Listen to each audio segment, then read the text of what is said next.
Lucas 1:26, o texto de hoje vai até o versículo 38. Primeiro eu vou fazer a leitura do texto por completo e depois nós vamos analisando versículo por versículo. Assim diz a palavra de Deus: no sexto mês, só um segundinho, aqui. No sexto mês, foi o anjo Gabriel enviado da parte de Deus para uma cidade da Galileia, chamada Nazaré, a uma virgem desposada com certo homem da casa de Davi, cujo nome era José. A virgem chamava-se Maria, e entrando o anjo aonde ela estava, disse: alegra-te, muito favorecida, o Senhor é contigo. Ela, porém, ao ouvir esta palavra, perturbou-se muito e pôs-se a pensar no que significaria esta saudação. Mas o anjo lhe disse: Maria, não temas, porque achaste graça diante de Deus.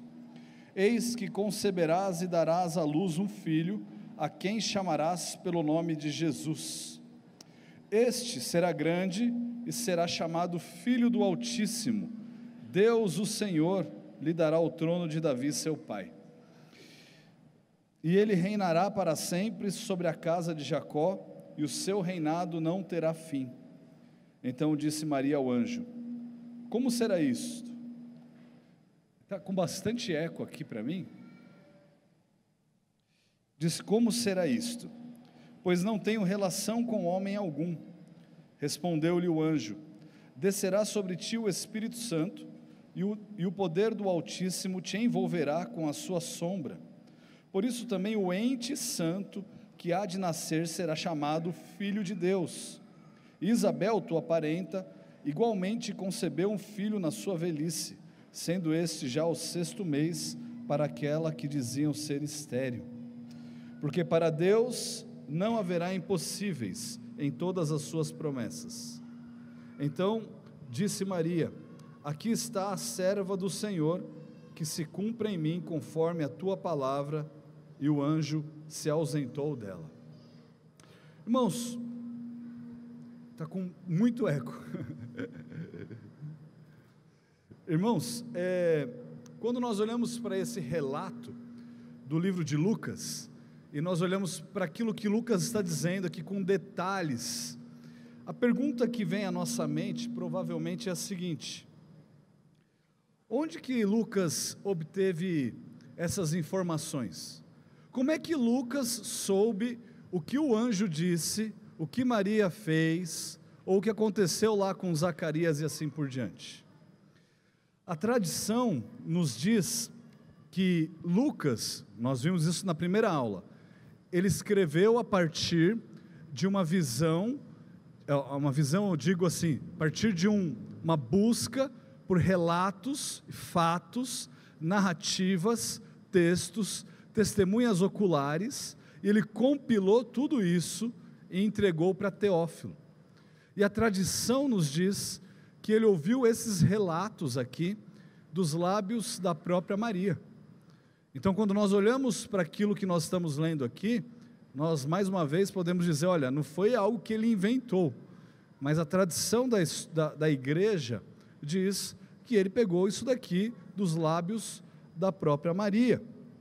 O segundo ponto que é importante a gente tratar antes de entrar nesse texto aqui é o seguinte: vocês provavelmente já ouviram alguém falando assim que Maria é mãe de Deus, não é verdade? Maria, mãe de Deus, ou Theotokos, que seria o termo em grego.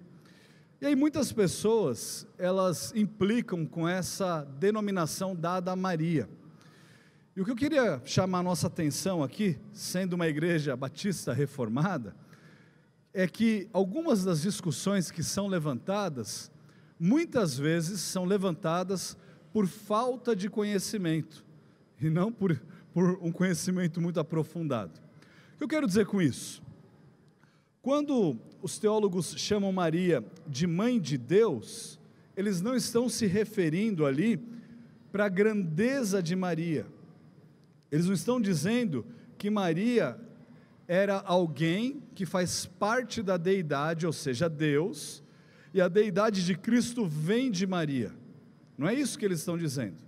O que eles estão dizendo é que essa criança que foi gerada no ventre de Maria era ninguém menos do que o próprio Deus. Ok? Então, quando nós falamos que Maria é mãe de Deus, não, Maria não existiu antes de Deus. Jesus Cristo estava presente na criação. Tudo foi feito por meio dele e sem ele nada do que foi feito se fez, né? No princípio, Deus criou os céus e a terra, e ali há uma descrição de que a Trindade estava presente nessa criação.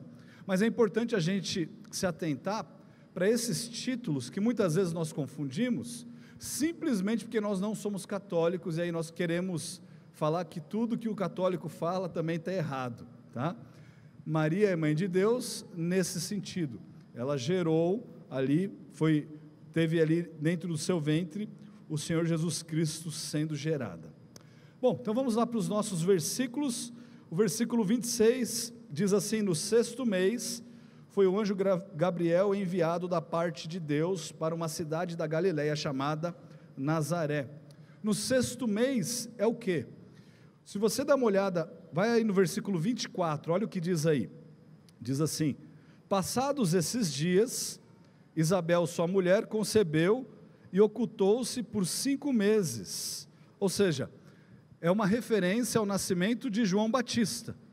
Então, você vê aí que depois de 6 meses, o anjo aparece agora a Maria.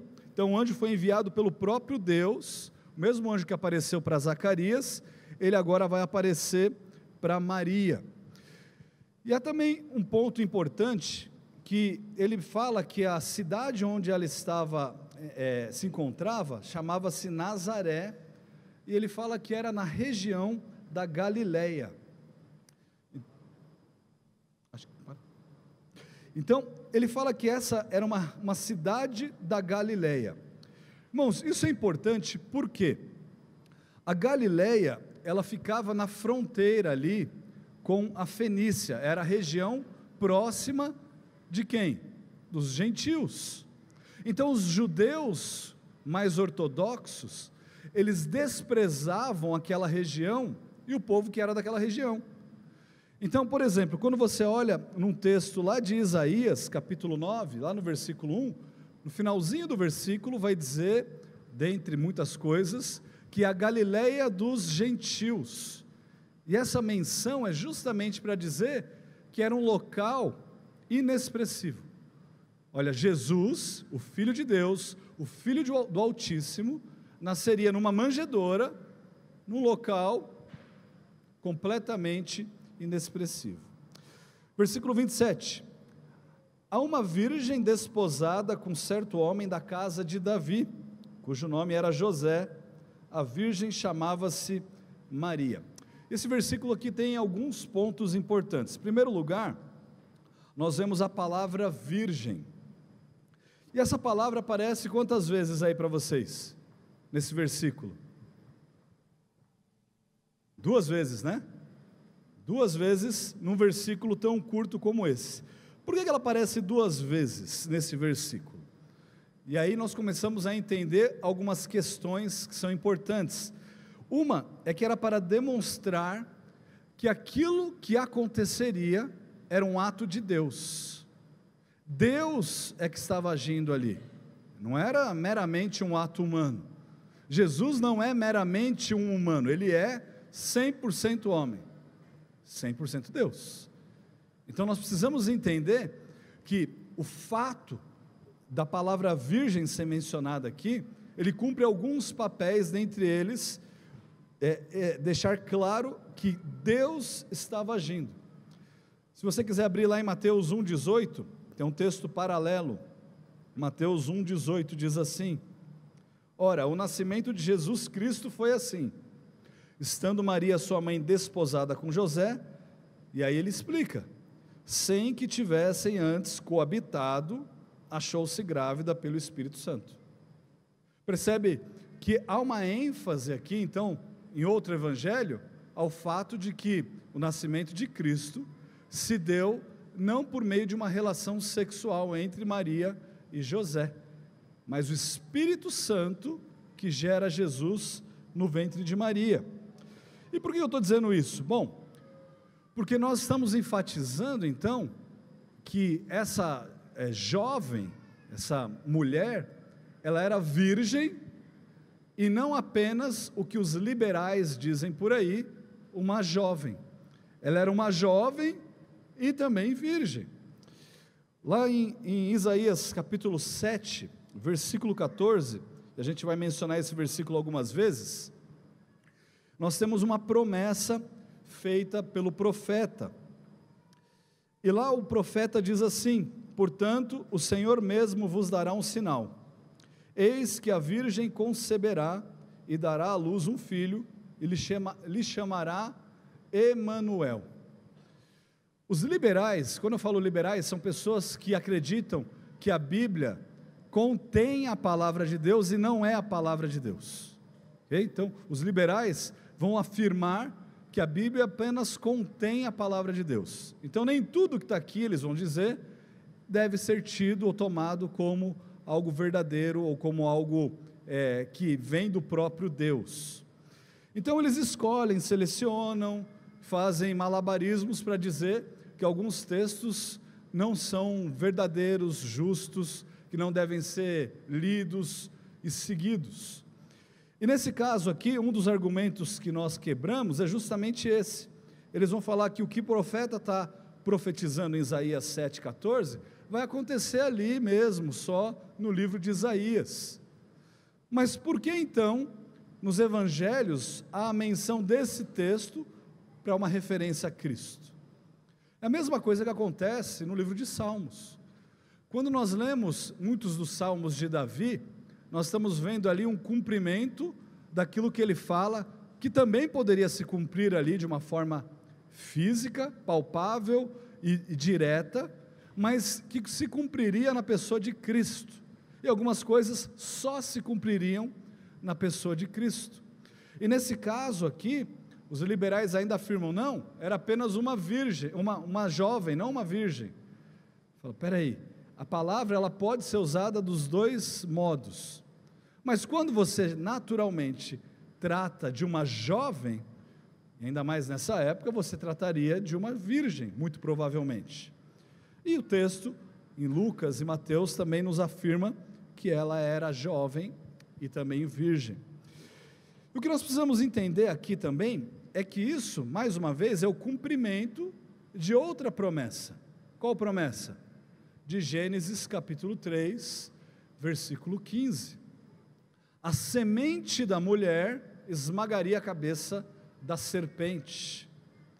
Percebe que aquilo que Deus promete a Eva, lá atrás, fala para Adão e Eva, é o que viria a acontecer quando na plenitude dos tempos, Gálatas 4:4, Jesus nasceria.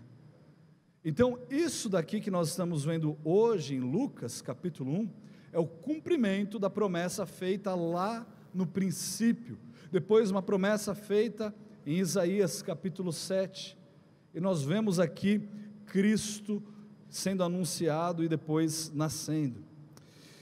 Uma outra palavra importante nesse versículo é a palavra desposada.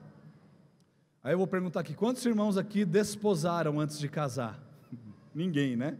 Eu tenho um amigo que falou para mim que ele estava desposando. Eu falei, olha, esse daí é das antigas, né? A gente não ouve isso. O que significa desposar? Geralmente nós imaginamos que despojar é algo muito parecido com o nosso noivado. Tem semelhanças e tem diferenças gigantescas. Uma delas é o fato de que quando você desposa de alguém, pelo menos naquela época, você estava entrando num contrato, basicamente num contrato que para nós hoje seria o contrato nupcial, do casamento de fato. Por quê?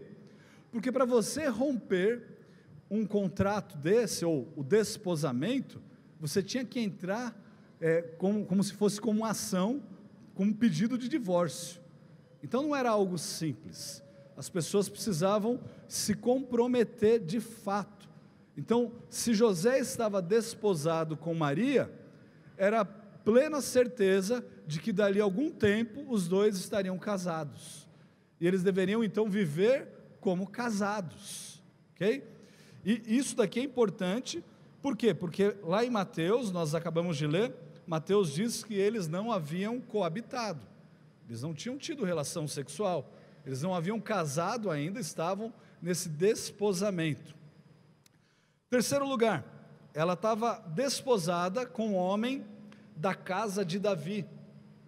Olha que interessante, no capítulo 3 de Lucas, se você abrir ali no versículo 23, Lucas 3, 23, você vai encontrar o seguinte: ora, tinha Jesus cerca de 30 anos ao começar o seu ministério. Era como se cuidava, filho de José, filho de Eli, e aí começa uma genealogia, não é verdade?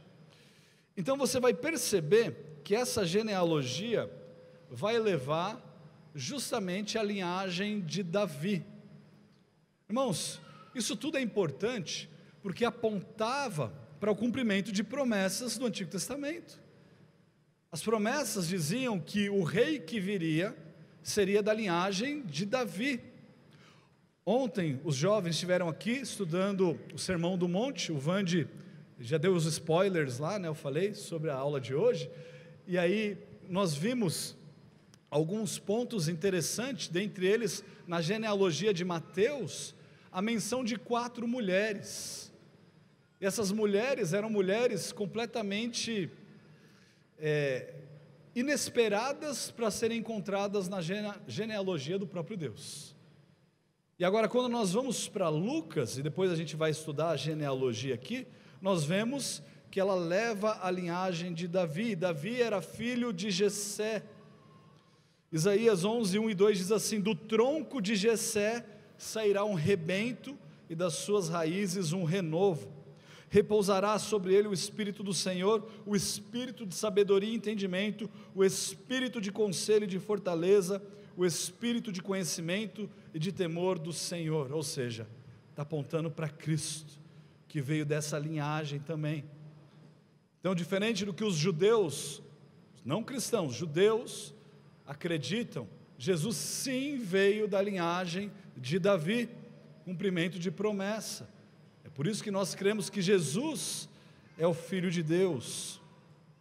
Em quarto lugar, o nome desse personagem aí, o marido, era José, e depois, em quinto lugar, o nome da mulher era Maria.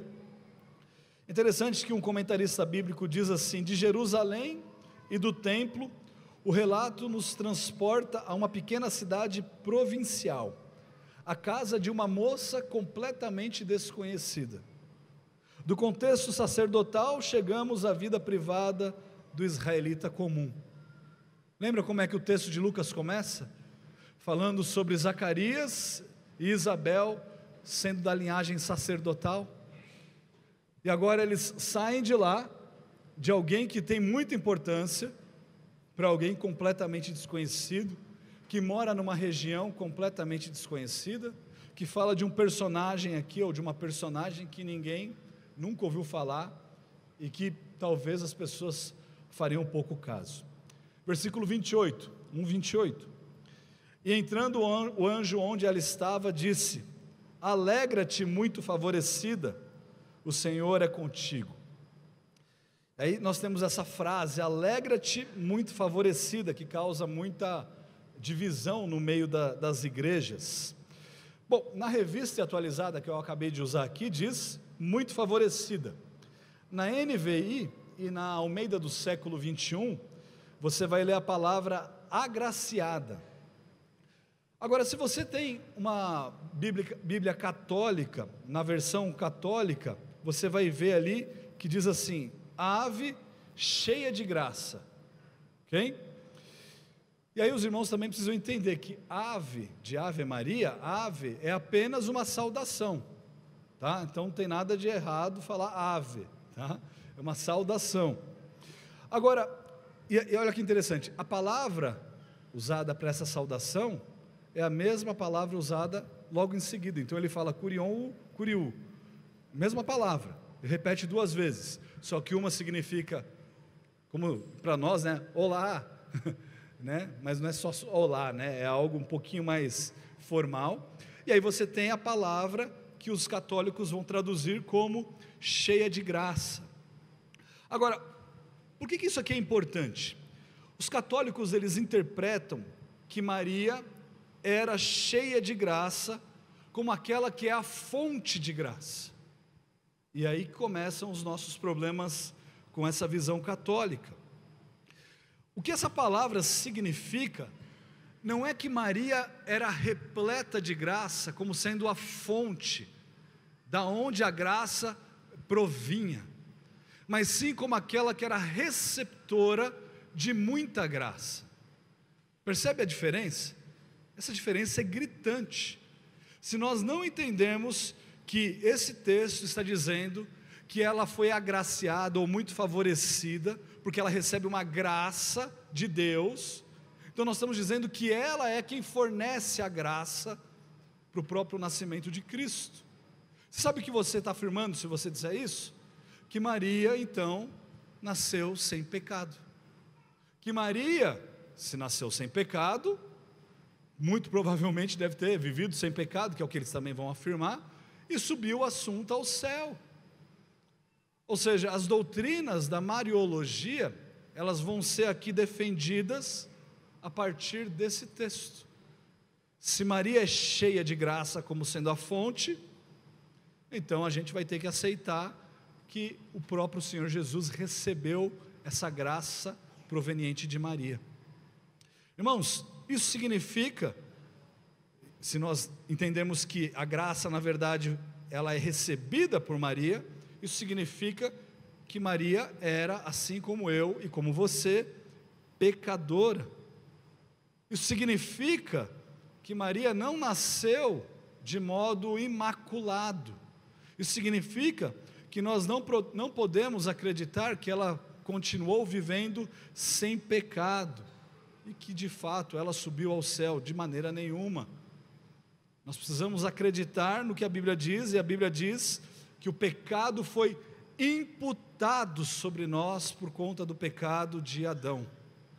E há uma grande diferença entre a fé católica e a fé cristã, em que a fé católica para a salvação vai dizer que a fé transformadora, ela é infundida e não imputada.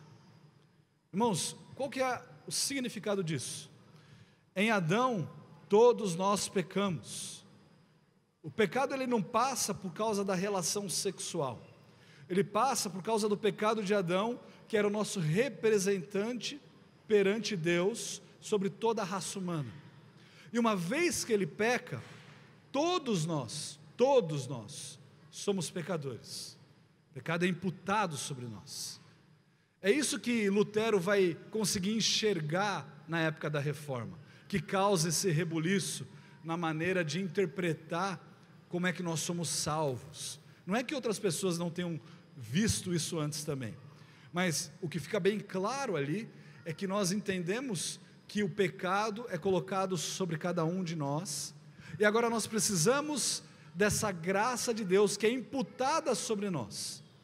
O que isso significa?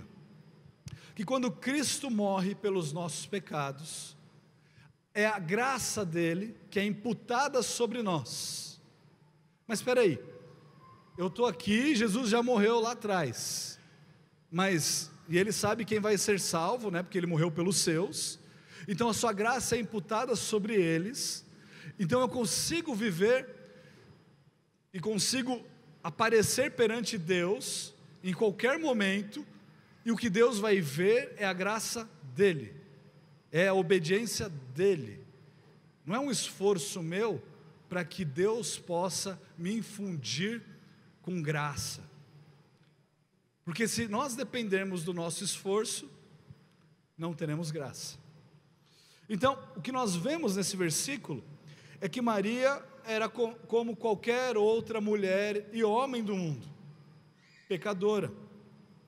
Então a palavra favorecida, de certa forma, ela designa aqui, sim, alguém agraciada além dos meios naturais, sim, não tenho dúvidas disso, afinal Deus escolhe Maria e a agracia ali, dando a ela o poder de ter o próprio Cristo sendo gerado nela, mas não faz dela uma não pecadora. E também é importante nós nos lembrarmos aqui, que isso tudo que eu estou dizendo era algo chocante para a própria Maria. Por quê? Quando o anjo aparece para ela, e o anjo fala com ela e fala ave, né? Ou saúda Maria, ela fica ali, opa, o que é isso? Gente, não era comum saudar mulheres naquela época, não era comum isso. Então isso já era algo assim extraordinário, tá? E aí o anjo diz: o Senhor é contigo, ou seja, você não precisa ficar com medo, você não precisa temer. E aí o mais interessante, ele diz ali no versículo, né? Não, eu coloquei aqui mais para frente, mas ele vai saudar Maria, e depois ele vai falar, né, anunciar para ela o que aconteceria com ela, e nós veremos daqui a alguns instantes. Versículo 29, ela porém, ao ouvir esta palavra, perturbou-se muito e pôs-se a pensar no que significaria esta saudação. Irmãos, olha só, o susto de Maria aqui, com aquilo que o anjo diz, já sugere para nós, de que ela não era livre de pecado, que ela se depara com o anjo, ouve o que ele diz, e ela já se assusta com aquilo que ele diz. Versículo 30, mas o anjo lhe disse: Maria, não temas, porque achaste graça diante de Deus. E veja mais uma vez que esse termo, essa expressão achar graça, é uma demonstração da graça que está sendo concedida de Deus para ela. Você achou graça, como vocês acharam graça diante de Deus e foram salvos. Nós todos estávamos condenados, mas em Cristo Deus achou graça em nós e nos salvou. Versículo 31 e 33, onde ele anuncia o que vai acontecer: eis que conceberás e darás à luz um filho, a quem chamarás pelo nome de Jesus. Qual que é o significado desse nome? Emanuel, que é um outro nome para Jesus, que significa o quê? Deus conosco. Lembra lá em Isaías 7,14? A virgem conceberá e dará à luz um filho, e lhe chamará o quê? Deus conosco, Emanuel. É a mesma pessoa, é o cumprimento de promessa. E este será grande e será chamado Filho do Altíssimo. Deus, o Senhor, lhe dará o trono de Davi seu pai, e ele reinará para sempre sobre a casa de Jacó, e o seu reinado não terá fim. Lucas, ele expressa aqui algumas verdades sobre o Messias. Ele expressa essas verdades, ele dá algumas características também do Messias. Ele diz aqui, ele fala sobre a sua verdadeira humanidade. Ela diz que ela conceberia e daria luz a um filho. Ela daria luz a uma criança, um ser humano, uma pessoa.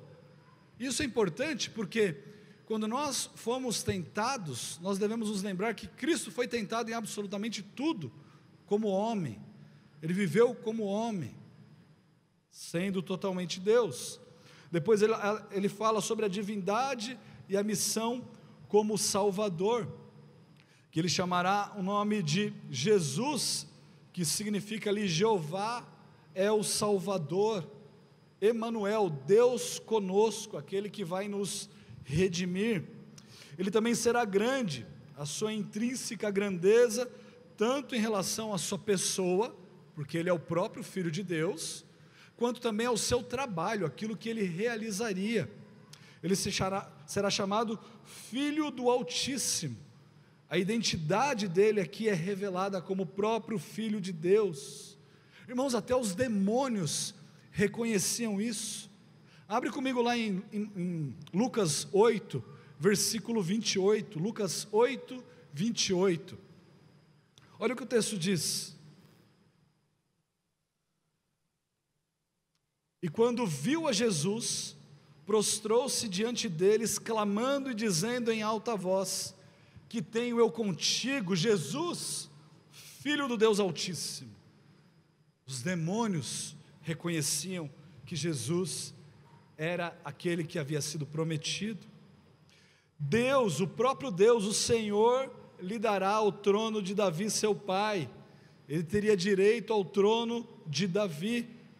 Lá no Salmo 89, não precisa abrir, eu vou ler para vocês, Salmo 89, 3 e 4, diz assim: fiz aliança com o meu escolhido e jurei a Davi meu servo, para sempre estabelecerei a tua posteridade e firmarei o teu trono de geração em geração. Cumprimento de promessa. Ele reinará para sempre sobre a casa de Jacó, seu reinado eterno e universal. O reino dele jamais terá fim. Irmãos, quando nós ainda nos reuníamos lá na Trinitas, melhor escola de São Paulo, nós estudamos o livro de Daniel, Daniel 7,14, diz assim: foi-lhe dado domínio e glória e o reino para que os povos, nações e homens de todas as línguas o servissem. O seu domínio é domínio eterno, que não passará, e o seu reino jamais será destruído. E quando nós começamos a estudar o livro de Daniel, nós nos aprofundamos um pouco sobre o reino de Deus, o qual Daniel trata um pouco.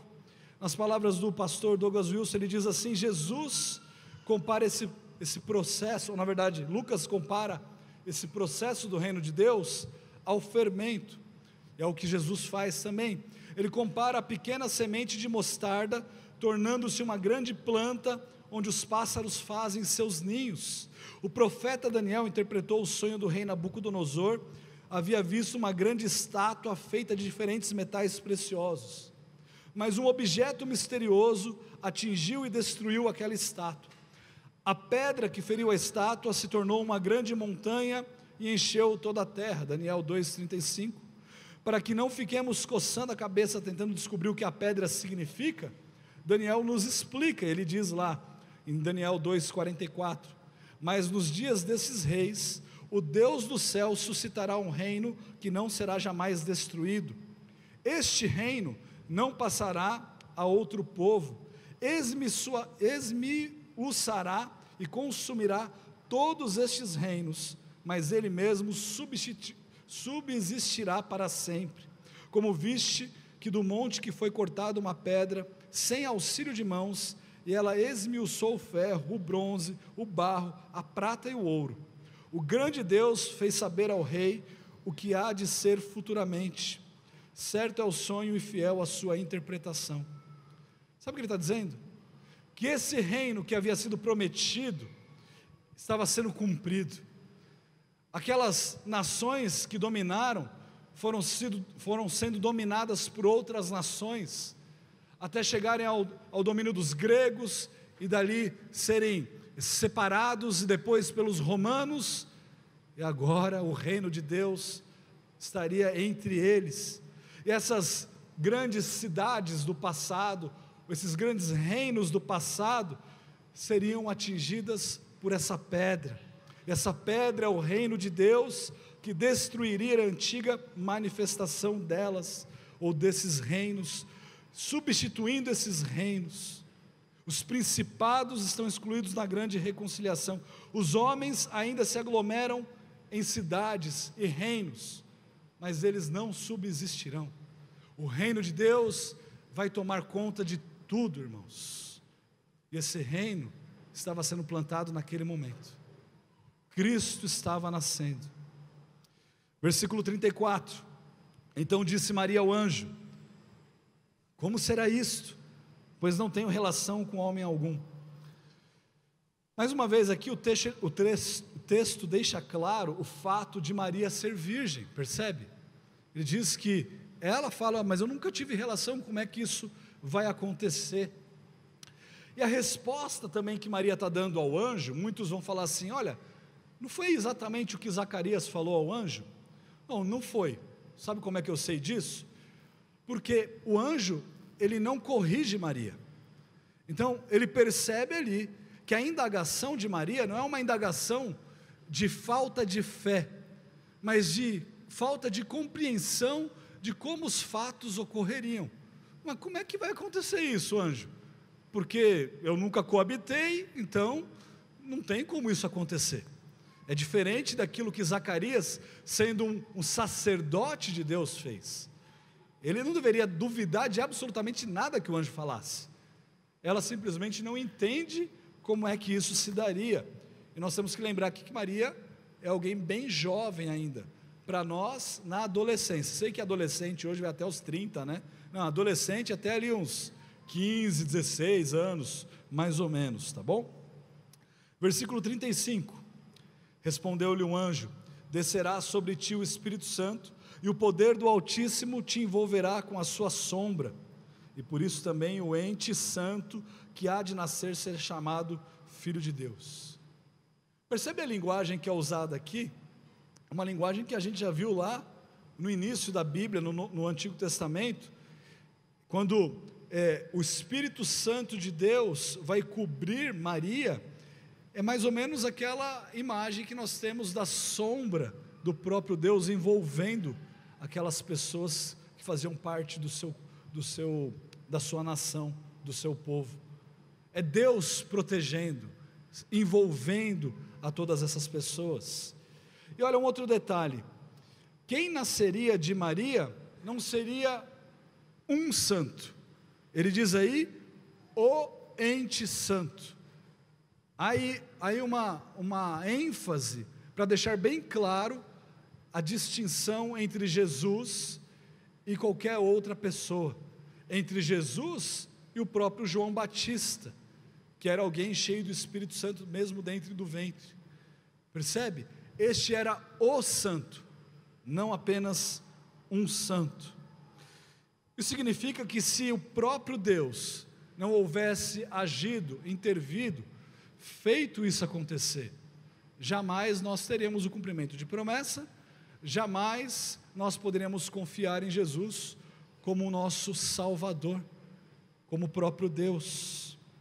Versículo 36 e 37, ele fala assim: Isabel, tua parenta, igualmente concebeu um filho na sua velhice, sendo este já o 6º mês para aquela que diziam ser estéril, porque para Deus não haverá impossíveis em todas as suas promessas. Irmãos, nós não conseguimos identificar com precisão qual era o grau de parentesco de Isabel com Maria, falando se ela era prima mesmo, ou, bom, a gente sabe que eram parentes, tá? Isso fica bem claro, a gente não tem dúvidas disso. E olha que interessante, Maria não havia pedido para o anjo para que ele desse algum sinal ou provasse alguma coisa. O anjo que diz para ela: Maria, a sua parenta também, já na velhice, concebeu, já tem 6 meses a criança, tá? Então, o anjo aqui, ele vai à frente e fala para Maria o que está acontecendo, e dá provas para ela daquilo que está acontecendo, para que ela fique tranquila, para que ela simplesmente confie. E aí nós temos a resposta dela no versículo 38. Então disse Maria: aqui está a serva do Senhor. Essa palavra serva é uma palavra que era utilizada para escravos, alguém que não vai cumprir a sua vontade, mas a vontade do seu mestre. E ela simplesmente responde, basicamente: eis-me aqui. Não é verdade? É diferente de falar assim: eu estou aqui, falando da localização. Não, ela está dizendo assim: estou pronta para servir, eis-me aqui, eu sou a tua serva, que se cumpra em mim conforme a tua palavra. E o anjo se ausentou dela. O comentarista bíblico diz assim: Maria tornou a cobrir de honra a mulher. O que ele quer dizer com isso? A incredulidade de Eva, lá no jardim, trouxe a morte e o pecado a todos nós. A fé de Maria, no entanto, ajudou para que por meio dela Cristo nascesse. Irmãos, a semente da mulher nasceria e seria o próprio Deus conosco. O que nós vimos aqui, então, são cumprimentos de promessas, termos bem específicos, importantes, para que nós saibamos conversar e apontar para a Bíblia e falar assim: olha, Isso é o que a palavra de Deus diz, e não aquilo que simplesmente a convenção de homens que interpretam a Bíblia de um outro jeito diz. O que a palavra de Deus diz é claro, e aí nós não cedemos nisso. Então é importante que nós tenhamos em mente que esses acontecimentos ocorreram dessa forma. Nós não podemos menosprezar o papel de Maria, que isso é algo bem comum no meio protestante, e o papel dela é um papel excelentíssimo, e nós devemos sim honrá-la, nós devemos pregar sobre ela, falar sobre Maria, mas nós de maneira alguma vamos nos exceder nisso. Eu sei que os católicos não vão afirmar isso, eles não vão afirmar que eles adoram Maria, mas bem como nós protestantes também dizemos que nós adoramos a Deus e no final das contas desobedecemos, os católicos também têm essa distinção entre o que é a doutrina deles e a prática deles. Eu quero dizer com isso, que muitas vezes nós os julgamos por aquilo que nós acreditamos que eles estão errados, tudo bem, mas não vamos colocar sobre eles pecados que eles não têm, pelo menos na doutrina, na prática é outra coisa. Mas do mesmo jeito que nós fazemos isso para eles, eles podem fazer para a gente. Vocês não falam que são os protestantes que seguem a palavra de Deus? Então cumpra os seus mandamentos, então ajude o próximo. E aí quando nós vemos a distinção que há entre a prática dos católicos e dos protestantes, isso não nos choca. Quando nós olhamos para aquilo que a Igreja Católica faz ajudando os outros, isso deveria nos envergonhar, porque nós deveríamos sim, sabendo que a palavra de Deus nos diz, obedecer a sua palavra e fazer absolutamente de tudo para o benefício do próximo, para a glória de Deus. Mas o que nós fazemos? Reclamamos dos outros porque a doutrina deles é diferente. Então fica o cuidado, irmãos, para que nós não venhamos simplesmente a ficar julgando, mas entender a doutrina, defender a nossa doutrina, mas praticá-la sobretudo. Temos apenas 3 perguntas. A primeira delas é a seguinte: como o anjo Gabriel saúda Maria, e por que isso é significante? No versículo 1:28, tá? Em Lucas 1:28. A segunda pergunta é: o que você aprende com o exemplo de Maria? E aí é Lucas 1:38. Lucas 1:38. E como é que nós podemos entender a ideia de que para Deus não há impossíveis? Como é que nós podemos entender a ideia de que para Deus não há impossíveis? Ok? Então essas são as 3 perguntas. Nós vamos ver se a gente consegue colocar ali na tela, mas se não, esses líderes dos grupos já têm essas perguntas também, tá bom?